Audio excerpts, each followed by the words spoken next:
At this time, it's my honor and privilege to welcome one of the funniest men on the planet, actor, comedian, MMA enthusiast, Joey Diaz. Joey, welcome to Cage Religion Radio. Hey, thank you for having me, man. It was a pleasure. You guys contacted me. I'm ready to rock. You know what I'm saying? It's Tuesday. The sun was out all day. I didn't go to the gym today because my knees hurting, but I'm ready. And now, in fact, Joey, we brought you on the show to break down UFC 130. And if fans aren't familiar with your videos, there was a video on YouTube a couple months back of you and Dan Hardy breaking down UFC 114.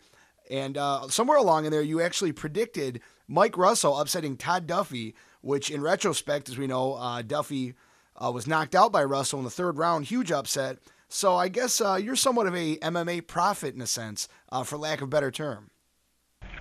Well, you know what, man? Sometimes I look at these things. I used to bet a lot of sports, and then I work for a sports betting service. So I try to look at, like, little things that are probably different, or upcoming fights, or upcoming games. And there's always one fight there that surprises you, you know? All right, that being said, let's talk about UFC 130, which, you know, as fans know, coming up this Saturday on pay-per-view, kicking off the main card, Brian Stann, who just recently beat Chris Lieben, he's taking on George Santiago, who's actually returning to the UFC. Joey, how do you see this one going? Let me tell you something. Brian Stann's got dynamite in his hand. I haven't seen George fight, you know? It's been a long time, so I don't know what... I know what Brian Stann brings to the table. That guy is tough. He's hard-nosed. He's got that soldier-type attitude, mentality. He's got that little hard jarhead type thing going. And, man, he just blasts. When he blasted, Chris Lieben's still walking around crazy. So, I don't know. I mean, I'll give it to Brian Stann just because he's on the up climb right now. You know, Joey, now that you mentioned it, actually, you know, Brian Stann's looked great since dropping down to 185. You know, formerly a 205er in the WEC. Looked great at the lower weight class. And I know this is a bit pretentious to say, but with a couple more high-profile wins under Stan's belt, could there be a possibility that fans may one day see Brian Stann versus Anderson Silva? I don't think Anderson's got that much time. We got this Yushin Okami fight, and then where do you take it after that? I mean, how much longer is he just going to be fighting people? So I think after Yushin, I think his next opponent will even be, you know, I mean, I don't have to mix it up. I mean, who's left? That is true and very well said. Next up on the card, actually, heavyweight clash between Stefan Struve and Travis Brown. How is this one going? I love Stefan Struve. You know, he walks in there, he's thin, he looks like he's 9 foot tall, but that guy bangs. You know what I'm saying? That guy just bangs. So I don't know much about his opponent, but I know Stefan Struve. I was at the fight where his tooth got caught in the mouthpiece or something. Remember that? Yeah. Off the top of my head, I believe it was the Paul Buentello fight. Buentello, right. I think it was against Buentello. And ever since that time, that kid's got a lot of heart. I mean, it looks like an X-ray. But don't let looks confuse you. That kid brings it, Jack. You know what I'm saying? Now, actually, a fight that was originally scheduled for the undercard, which luckily for fans has made it onto the main card, Thiago Alves taking on the up-and-coming Rick Story. How do you see this one going, Joey? Listen, you and I both know for the last month, even with the kid from Jersey and the other kid on the card, this was the fight on the card. This could go a lot of ways. This could either be a banger. Thiago could run out of energy. This kid could take him down. This could go a lot of different directions here. So it all depends on what Thiago shows up. Will he make weight? Is he going to be huffing and puffing? Is he still on the Dolce diet, eating lettuce bars at night and jumping up and down? I doubt it. He's down in South Florida. So, I love Thiago. He bangs, he kicks hard. But Rick Story, again, is one of those guys on the way up. Now, actually, to springboard off what you just said, you mentioned the fact that Thiago Alves, maybe in the past, some issues with cutting weight. He looked great in the John Howard fight, working with Mike Dolce. Do you think maybe since the George St. Pierre loss that maybe we've seen more of a resurgence in his career, maybe a more refined Thiago Alves? Well, it wasn't just GSP. It was GSP. It was Fitch. It was a couple things that he did along the way that was very tough on him, you know. And I hope he got everything handled. I mean, I hope he makes weight. I mean, it's just he's so big. If you ever stand next to him, he's so big. It's got to be tough to make 170 when you walk around. He's like Anthony Rumble Johnson. They're big guys when they're walking around. He's got so much muscle. So let's see what happens. You know what, man? I'm going to go on a limb on this one. I've been a Thiago Alves fan for a long time. I'm going to go with the youngster. He's 26, and he might be able to bring some heat to the game. You follow me? So you're calling Rick Story to win this one then? I'm calling Rick Story. Why not? You never seen a bookie with a part-time job. Somebody's got to lose. Somebody's got to win in Michigan. You know what I'm saying? I hear you. And, you know, personally, here's the one that I find myself getting the most pumped up for. The heavyweight clash in the co-main event of UFC 130. Former UFC heavyweight champion Frank Mir taking on Roy Nelson. What are your thoughts on this one, Joey? Right now, people, degenerate gamblers are going to psychics to get this one because this one could go either way. I mean, Frank Mir is 2 out of 4 of the last 4 fights he's been in the ring.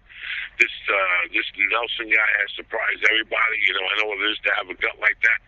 I had one like that for years. It's tremendous when you apply. It just sits like a brick on top of somebody. It's just really, it's really the final patois.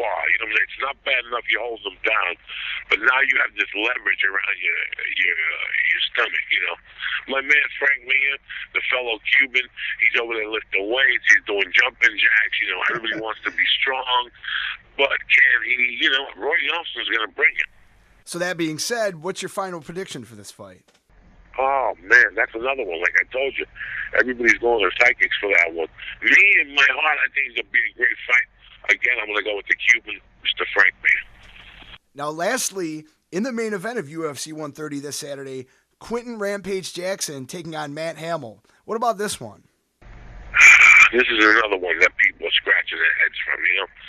Because, listen, I love Rampage Jackson, but his fighting style doesn't evolve. You know, I think over there in England, they're scared to wrestle or whatever. He hits hard. He's got great footwork. I mean, I love him to death as a person. Matt Hamill, I think after he got thrown in the air, like the greatest of V's, the greatest young man in the flying trapeze, after John Jones took him for the flight of his life, I think he came back a little stronger.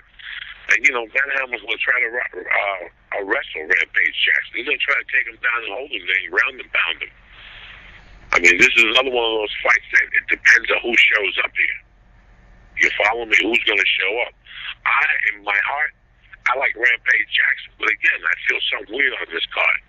There's going to be 2 upsets. Something's going to happen. So I'm going to go on a limb with Matt Hamill. Hey, I could be the kiss of death this week. It happens. You know what I'm saying? I haven't talked to somebody in a while. Who knows what could happen? Now, definitely, if Matt Hamill wins, I think it could be considered somewhat of an upset, I think, because there's already been some talk a little early on, maybe Machida or Rampage could be fighting John Jones next, you know, with Rashad Evans being tied up this August with Phil Davis. So maybe you're right. This could really shake things up in the light heavyweight division. Yeah, but I mean, let's say Quentin Rampage Jackson does win. It's not going to make a difference. You still got Rashad in there first.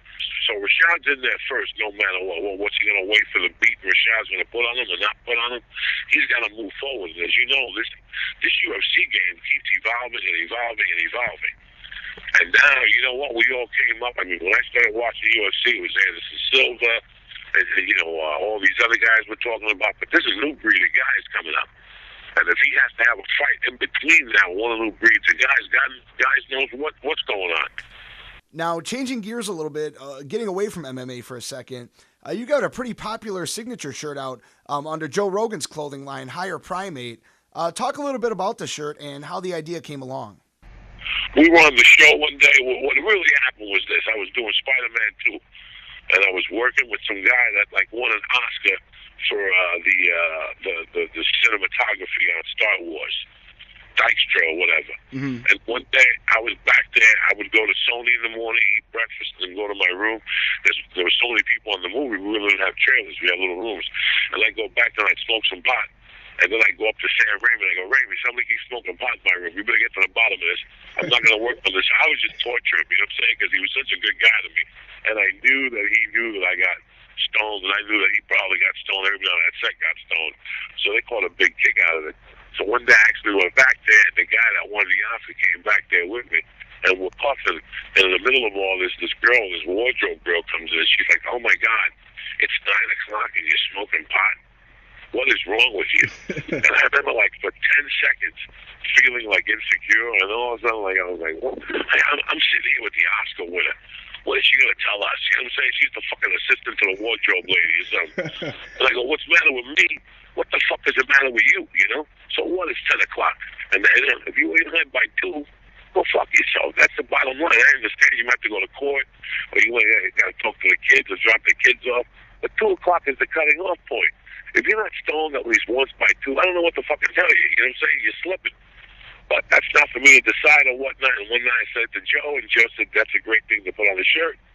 And the rest is history. People like the shirt, you know? I got one here, but I can't really wear a shirt of myself. It kind of looks fucking stupid.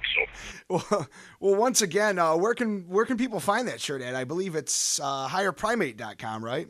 Higherprimate.com. What part of Michigan you guys at? We're actually about 15 minutes outside of Detroit. Look at you guys. You know, I started comedy in Dearborn, right? Oh, is that right? Yeah, we're about 40 minutes outside of Dearborn. Who do you think you're dealing with here? Joey Bananas? I know Greektown. I did comedy in Flint, Saginaw, Bay City, Traverse City, East. I mean, I'm up and down that hand. You understand me? All the way down to Niles, down to Mishawaka. I love Michigan with all my heart. I love the summers there. You got white chicks with dirty feet running around. It drives me bananas. You know what I'm saying? I love it. You got tons of freaks up there.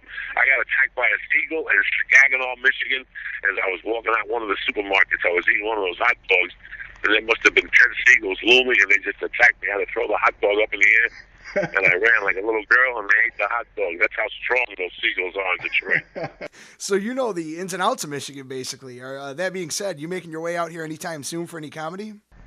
You know, it's been a long time. I mean, I used to be, first of all, I like the radio in Michigan. Rock radio in Michigan is the best anywhere in the country. You got to take a drive from Niles all the way to God knows where. You always don't want to get out of the car. And they always throw 110 at you out of respect. You know what I'm saying? A little something off a stranglehold, a double live gonzo. Just to let you know you're in Michigan, baby. Well, as everybody knows, Joey, you're one of the busiest men in comedy and in entertainment overall. What's next on the schedule for you? What's your agenda looking like coming up for your shows? You know what, man? This May I took it a little easy because I knew the summer was kind of I'm shooting something for Gabriel Iglesias for Comedy Central called Gabriel Iglesias Revolution. I'm doing that June 18th. This week I'm over at Flappers here in Burbank, Thursday the 26th at 10 o'clock. Then next week, June 4th, I'm in San Diego at Winston's, and the week after that, I'm at the Irvine Improv and the Brea Improv. So I'm around town. I'm not really traveling that much. I might go to Vegas with Joe in July. And, you know, I'm just working on other stuff around here, doing a one-man show, stuff like that. Now, lastly, where can fans find you online, Joey? Facebook. I'm on Facebook under Joey Diaz. You know, I don't know all the code words and stuff like that. I'm not good on the computer. And I'm on Twitter under Matt Flavor.